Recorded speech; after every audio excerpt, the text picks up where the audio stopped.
கிறிஸ்தவர்களும் இந்துக்களுக்கு விரோதியா கிடையாது. அலெக்சாண்டருடைய 3வது தாத்தாவை பாத்தீங்கன்னா குப்புசாமியா இருப்பார். இங்க இருக்கக்கூடிய அப்துல்லாவுடைய 5வது தாத்தாவை பாத்தீங்கன்னா கருப்பையாவா இருப்பார். ஆமா தானே? இங்க இருக்கக்கூடிய எவனும் திப்பு சுல்தானின் பேரன் கிடையாது.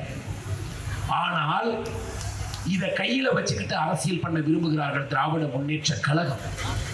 அவருடைய அரசியல் நோக்கத்தை தெளிவாக தமிழக மக்கள் புரிந்து கொள்ள வேண்டும்.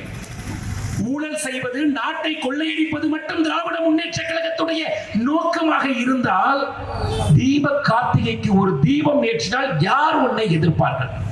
நீ நெஞ்சினம் கொண்ட அரசு தானே. நீ என்ன சொல்றிய? யாருக்கும் அஞ்சாத ஸ்டாலின் சொல்றீல்ல, யாருக்கும் அஞ்சாத திராவிட முன்னேற்ற கழகம் சொல்றீல்ல. உனக்கு இந்த தீபத்தை ஏற்றால் யார் உன்னை எதிர்ப்பார்? உனக்கு பின்னால் யார் சொல்றாரு? நான் கேட்கிறேன், அந்த தீபம் ஏற்றதை எந்த இஸ்லாமிய சகோதரனாவது எதிர்த்தானா? இப்போ உங்க வீடுகள்ல எங்கேயாவது தீபம் ஏற்றுறீங்கல்ல, பக்கத்துல இஸ்லாமிய வீடுகள் இருக்குல்ல, எந்த இஸ்லாமிய வீடுகள் இருக்கக்கூடிய சகோதரனாவது இந்த தீபத்தை ஏற்றாதுன்னு உங்ககிட்ட சொன்னானா?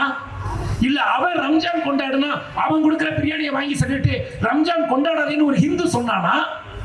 இல்ல கிறிஸ்துமஸ்க்கு கேக் வெட்டக்கூடாதுன்னு எந்த இந்துவோ இஸ்லாமியனோ தமிழ்நாட்டில் சொன்னானா?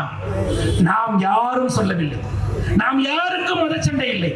நம்மிடம் மத சண்டையையும் மத பிளவையும் சாதிய பிளவையையும் கொண்டு வந்து சேர்த்து ஆட்சி அமைத்து ஒரு குடும்பம் கொள்ளையடிப்பதையே நோக்கமாக வைத்திருப்பது